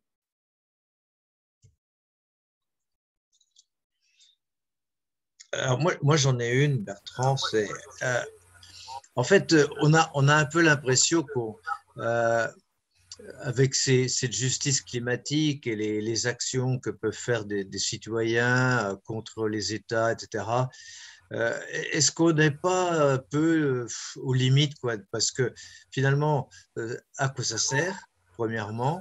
Et puis deuxièmement, lorsque les États veulent justement prendre des mesures un peu sévères, un peu draconiennes, eh bien, il y a toute une partie de la population qui n'est pas d'accord et qui refuse. On se souvient tous des Gilets jaunes et de ce qui a déclenché le mouvement des Gilets jaunes. C'était de bonnes idées d'un point de vue, je dirais, écologique. C'était de bonnes idées. Donc en fait, ma question, c'est ça, c'est que est-ce qu'on ne se fait pas un peu plaisir avec des trucs, oui, on condamne l'État, bon, mais derrière, de toute façon, il y a un problème d'acceptabilité de toute la population et pas seulement des activistes ou des militants ou des associations écologiques. Oui, non, mais ta question est tout à fait pertinente. Moi, je dirais que je pense que l'une des vertus de l'utilisation du droit, c'est d'obliger à tout mettre sur la table. D'accord ? Donc, bien sûr, ce n'est pas une poursuite devant le tribunal administratif de Paris qui va changer la face du monde, on est d'accord, hein ? Mais ça met en valeur, ça met aux yeux du public le fait qu'effectivement, objectivement, des gens indépendants et sérieux et a priori de bonne foi, qui ont entendu différents experts, qui ont compulsé différents rapports, qui ont étudié différents documents, eh bien, sont arrivés à la conclusion que, effectivement, l'État n'avait pas pris les mesures qu'il s'était engagé à prendre. C'est un élément qui fait réfléchir tout le monde, y compris l'État, parce que les décideurs politiques et administratifs sont aussi pour l'essentiel des gens de bonne foi, et donc lorsqu'ils voient effectivement que le Conseil d'État ou le tribunal administratif consacre, même symboliquement, cela, ça les fait réfléchir.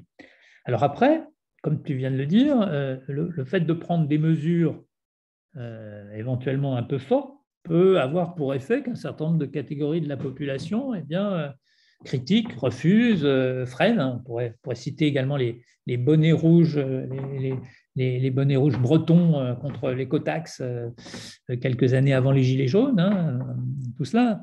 Mais je dirais tant mieux, d'une certaine manière, tant mieux.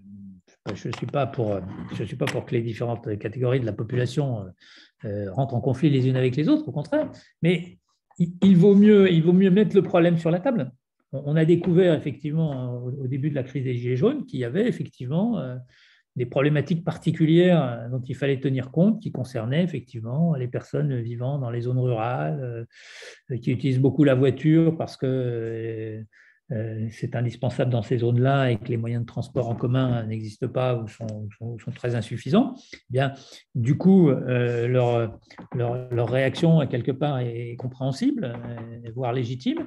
Et ça veut dire qu'il faut que les politiques d'accompagnement de la transition climatique prennent en compte ce type de situation. Donc, finalement, des des initiatives juridiques ou réglementaires comme celle-là ont l'avantage de faire sortir, j'allais dire, les problèmes et de mettre les problèmes sur la table. Or, tout le monde sait que quand le problème est sur la table, on a déjà fait plus de la moitié du chemin en direction de sa résolution, alors que tant qu'on cache les choses sous le tapis, évidemment, eh bien, on échange des bonnes paroles, on fait du wishful thinking et en réalité, rien ne bouge. Donc, le fait que le droit puisse paraître un instrument qui va introduire un peu de poil à gratter dans le système, moi, me réjouit plutôt. Hein. C'est-à-dire que le droit n'a que cette fonction-là, mais elle est importante, c'est-à-dire qu'il met le doigt là où ça fait mal, et ensuite, eh bien, on compte tous sur la bonne volonté et l'intelligence de tout le monde pour résoudre le problème qui est mis sur la table. Donc, moi, je ne suis pas très inquiet. Je pense que ces guérillas juridiques, à condition évidemment de ne pas en abuser, hein, et que ça ne dégénère pas, eh bien, vont avoir pour effet peut-être de mettre autour de la table tout le monde et qu'on aura peut-être une vraie conférence citoyenne sur le climat où effectivement, l'État et les acteurs de la société prendront en compte les points de vue des différentes parties et apporteront éventuellement les mesures d'accompagnement qui conviennent. Parce que c'est clair que l'urgence climatique va imposer des contraintes à beaucoup de catégories de population et qu'il faudra accompagner les populations les plus fragiles pour qu'elles ne se retrouvent pas dans une situation, j'allais dire, trop difficile. Hein. D'accord. Alors, nous avons une question dans la salle. Le droit européen est-il plus ou moins avancé que notre droit national? Je pense que là-dessus, on est plutôt des bons élèves de l'Europe, donc on est à peu près au même niveau. Alors, simplement, la seule différence, c'est que l'Union européenne n'est pas un producteur de gaz à effet de serre, si j'ose dire. Hein. L'Union européenne prend des réglementations. Par contre, l'Union européenne n'a pas directement la possibilité d'agir sur le tissu économique et industriel des différents pays. Hein. Ce sont les différents États qui doivent prendre des mesures au niveau national. Hein. Le principe de subsidiarité fait que c'est au niveau national qu'il faut prendre les mesures. Mais Bruxelles nous pousse à les prendre. Hein. Et d'ailleurs, l'Union européenne a pris, à côté des États européens, a pris des engagements lors de la COP21. Hein. Le fameux engagement de neutralité carbone en 2050, c'est un engagement qui a été pris par l'Union européenne, mais qui doit être mis en œuvre par des décisions des différents États, parce que ce sont les différents États qui sont aux manettes pour le transformer opérationnellement sur le terrain. Donc non, je ne pense pas qu'on puisse dire je pense qu'on avance la main dans la main pour l'instant sur ces sujets-là. Sur ce sujet-là, on peut dire que l'Europe est assez homogène, fonctionne en un bloc. Ben, c'est une bonne nouvelle. Alors, je dis ça globalement, hein, je ne connais pas en détail la position de chacun des 26 États européens. Il y a sûrement des divergences sur certains points, mais globalement, voilà. la route est dégagée. D'accord. Alors, peut-être un commentaire qui va faire la transition avec la conclusion. Quelqu'un nous dit, bon, mais tous ces outils, c'est pas mal, mais est-ce que c'est pas un pot de terre contre le pot de fer? C'est mieux que rien, évidemment, mais il ne faut peut-être pas en attendre trop. Oui, mais la vertu du droit, c'est d'essayer de faire en sorte que dans le choc entre le pot de terre et le pot de fer, ce ne soit pas toujours le pot de fer qui gagne. Donc, qu'on réduise un peu la symétrie.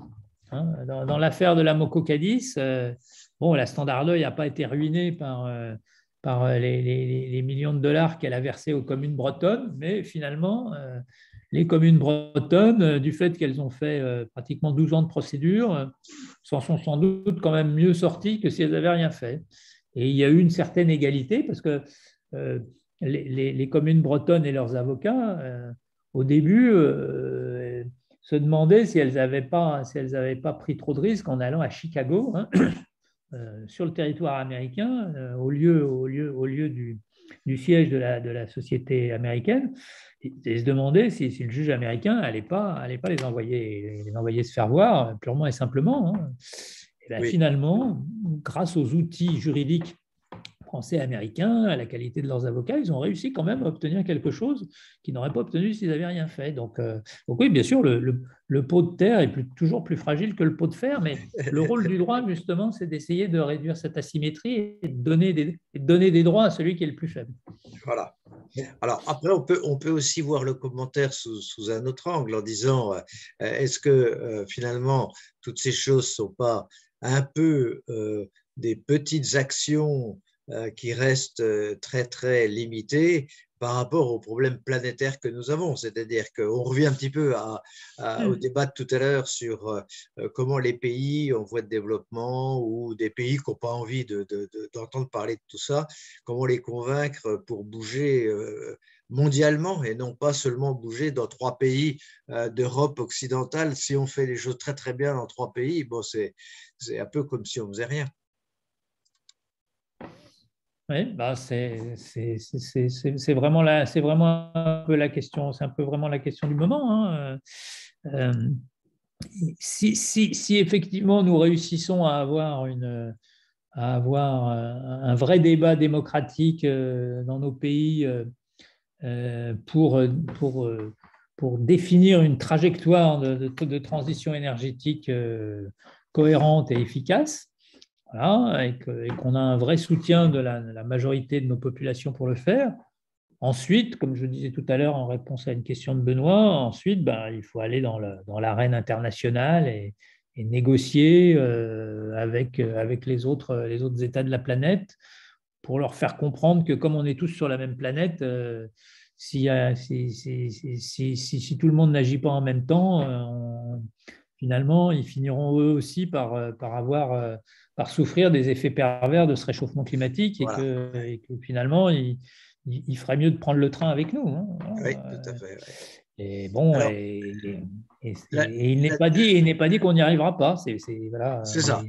Il y a un peu un regarde, effet d'entraînement. Est-ce qu'on peut parler d'un rôle modèle si 3, 4, 1, 5, 10, 20, petit à petit, avec l'effet d'entraînement, l'ensemble de la planète ira progressivement dans le même sens, quoi. On peut espérer aussi ce côté-là. En plus, il faut qu'on soit cohérent avec notre politique étrangère française. Hein. On a toujours voulu, et sous la Ve République, avec le général de Gaulle, ça a été emblématique. On a toujours voulu avoir une politique de grande puissance, alors que nous sommes une puissance moyenne, mais on a voulu avoir toujours une politique de grande puissance. On essaye de le conserver dans toutes sortes de domaines, c'est difficile. Donc, on doit aussi avoir une politique de grande puissance sur ces questions énergétiques et climatiques, hein, parce qu'on a un pouvoir justement d'influence au niveau international qui dépasse la taille du pays. Voilà, on a toute une série de pays avec lesquels on entretient des relations fortes depuis longtemps et qui, quelque part, sont accessibles à suivre un peu le modèle français à partir du moment où le modèle français est véritablement efficace. Donc, moi, je suis pas complètement inquiet là-dessus, sur la capacité, l'ingéniosité française pour entraîner une partie du monde derrière nous. D'accord. Alors, question d'Emmanuel, mais je crois que nous avons répondu positivement. Les associations et les activistes peuvent-ils se prévaloir du droit et de la charte dans leurs actions? Je crois que tu as dit oui tout à l'heure. Oui, depuis, tout à fait. Depuis récemment, mais enfin, je crois que c'était oui. Hein? Alors, dernière question plus délicate. Si la crise climatique a pour conséquence des migrations de peuples, est-ce que des nations impliquées pourraient intimer des procès aux nations occidentales comme responsables du problème? C'est un peu compliqué. Il faudrait trouver un tribunal ad hoc pour faire ça. Ça ne sera pas très évident. Même la Cour internationale de justice, je ne suis pas sûr qu'elle se reconnaîtra compétente. Mais oui, enfin, bon. Cela dit, la question, comme j'ai dit, la question des responsabilités respectives des vieux pays industrialisés que nous sommes par rapport aux jeunes pays émergents, c'est une question qu'il faut traiter. Hein. Bien sûr. C'est sûr. Et de ce point de vue-là, vous voyez, on peut peut-être en faire d'un mal à un bien. on peut peut-être trouver autour de ces questions climatiques une occasion effectivement de trouver un terrain d'accord entre, encore une fois, les différentes parties du monde pour que eh bien, nous les Occidentaux, on prenne notre part de responsabilité du passé, mais qu'en contrepartie, les pays les plus jeunes, qui sont les plus dynamiques, eh bien, nous aident à passer le cap. Oui. Il y a sans doute Merci. Ah, Roland, une intervention. Allez-y. Oui, une petite question qui est une espèce de parallèle avec les voies de droit.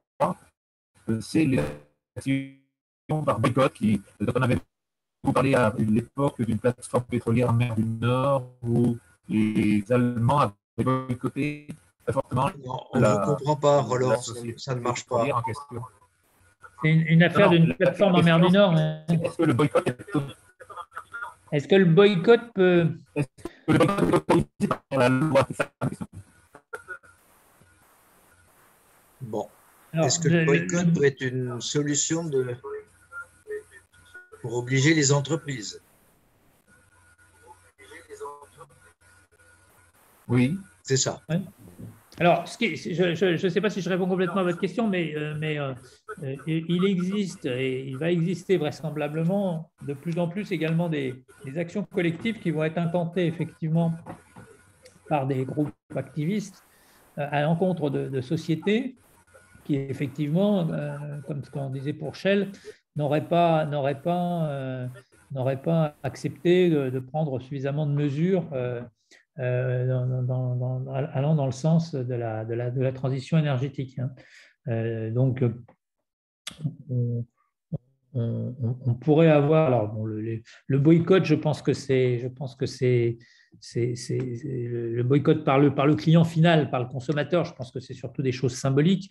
Mais en revanche, on peut imaginer, par exemple, qu'un certain nombre d'entreprises décident de n'avoir de relations commerciales et de relations économiques qu'avec des entreprises qui ont été certifiées comme ayant une politique de développement durable suffisante et efficace. Je pense qu'on pourrait voir apparaître des labels délivrés par des organismes indépendants qui viendraient certifier que la politique de telle entreprise néerlandaise est compatible avec les engagements de la conférence de Paris et que par contre la stratégie industrielle de telle société suédoise ne l'est pas.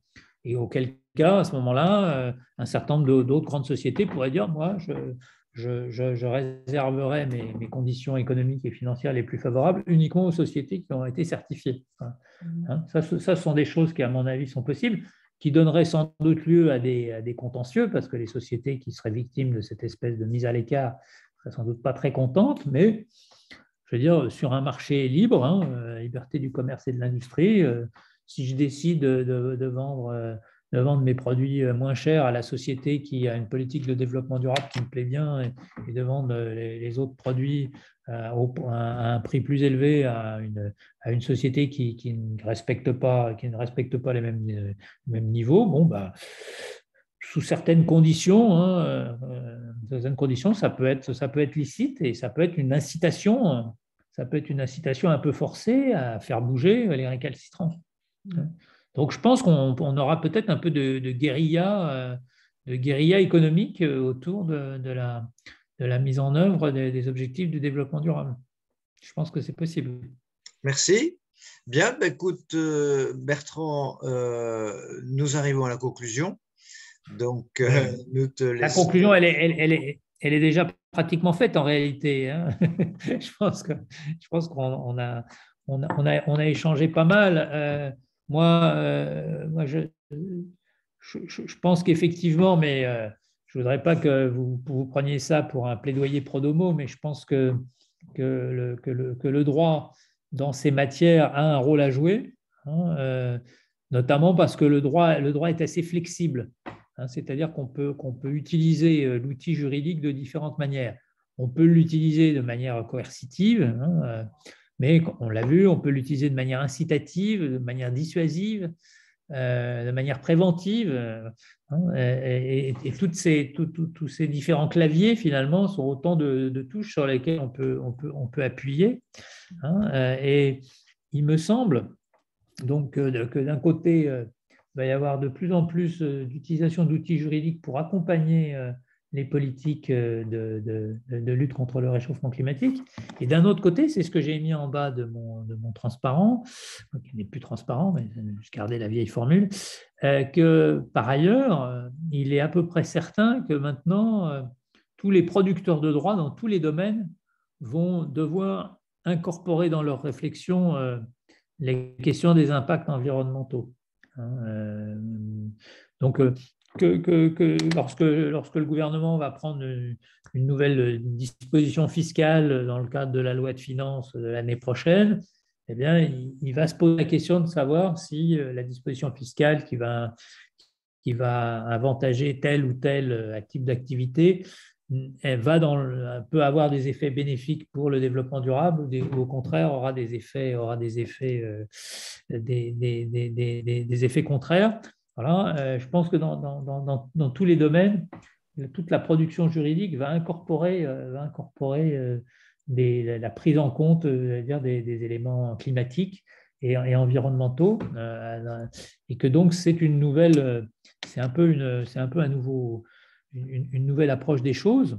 Et d'ailleurs, pour nous, les enseignants, parce que enseigne le droit, comme vous l'avez dit, ça veut dire qu'il va falloir qu'on forme nos étudiants à intégrer cette dimension climatique, finalement, dans nos outils juridiques. Donc, voilà. Donc, c'est une contribution, à mon avis, modeste, mais à mon avis, indispensable. Voilà.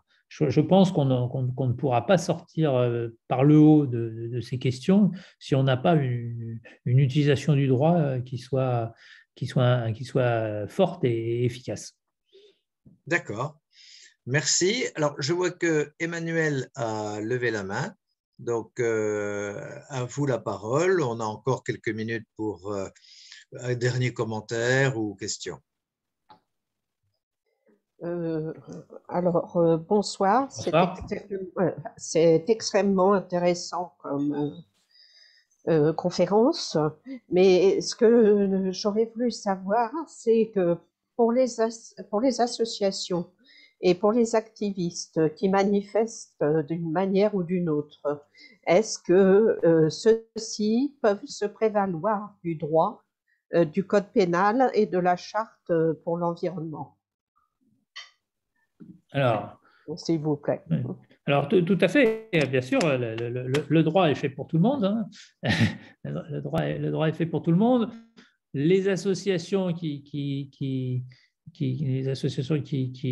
luttent sur le terrain environnemental ont un intérêt à agir qui est généralement reconnu assez largement. Dans l'affaire, par exemple, de l'affaire du siècle, la plupart des associations ont été reconnues comme légitimes à saisir le tribunal. Il n'y a que 2 ou 3 associations qui n'ont pas été retenues. Donc oui, c'est assez facile pour les associations de pouvoir mener des actions juridiques et des actions juridictionnelles, notamment devant les juridictions, sur ces sujets. Alors, en ce qui concerne la charte de l'environnement, je me suis peut-être pas très bien exprimé. La charte de l'environnement, évidemment, tout le monde peut s'y référer puisque ça fait partie de la Constitution, donc tout le monde peut se référer à la Constitution, ça fait partie de notre droit, il n'y a pas de problème. La seule difficulté, c'est que bien que la charte de l'environnement soit d'une autorité supérieure aux lois, puisqu'elle est du niveau constitutionnel, encore une fois, le Conseil constitutionnel considère pour l'instant que les citoyens ne peuvent pas directement invoquer cette charte de l'environnement à l'encontre d'une loi. Et donc ça, pour l'instant, c'est un point de verrouillage. Donc, si vous avez simplement une disposition réglementaire, un décret, par exemple, qui est pris, eh bien, vous pouvez effectivement lui opposer la charte de l'environnement, il n'y a pas de problème. Mais si c'est une loi dont vous voulez écarter l'application, aujourd'hui, il faudrait passer par le mécanisme dit de la QPC, c'est-à-dire la saisine indirecte du Conseil constitutionnel par une action d'un citoyen. Or, pour l'instant, cette voie est bloquée en ce qui concerne les dispositions de la charte de l'environnement. À mon avis, ça devrait évoluer dans les années qui viendront. Mais pour l'instant, il y a ce verrou qui est là et qui fait qu'il n'y a que le Conseil constitutionnel qui peut lui-même intervenir lorsqu'une loi est votée par le Parlement, mais non pas les citoyens. C'est D'accord. une petite limite à l'intervention des citoyens en France. Très bien. Merci. J'ai vu beaucoup de messages de remerciements, Bertrand, en disant que c'était très intéressant, c'était clair. Enfin bon, je ne vais pas tous les lire. On sent bien que le droit est une nécessité pour faire avancer les choses. Évidemment, c'est sans doute pas le seul outil qu'il faut mettre en œuvre, mais c'est un outil absolument indispensable, avec l'idée de poêle à gratter que j'ai bien aimé. Et quelqu'un fait remarquer que, oui, avec toujours cette limite, que c'est quand même pas évident de toujours faire le lien entre une décision et une atteinte à l'environnement. Oui, les choses ne sont pas si claires dans beaucoup de cas. Donc, merci beaucoup. On ne peut pas applaudir tous ensemble parce qu'on est tous en visio ce soir, mais un grand merci de la part de tout le monde. Et je vous signale donc, nous poursuivrons nos conférences la prochaine fois, le 17 mars. Donc, vous pouvez noter tout de suite que le thème sera écologie et santé. Donc, je n'en dis pas plus. Beaucoup de choses seront extrêmement passionnantes également sur ce sujet que nous n'avons pas encore traité. Voilà. Encore très grand merci, Bertrand. Merci à vous. Merci de votre attention. Bonne soirée. Au revoir à tous. Et à la prochaine fois. Au revoir. Au revoir.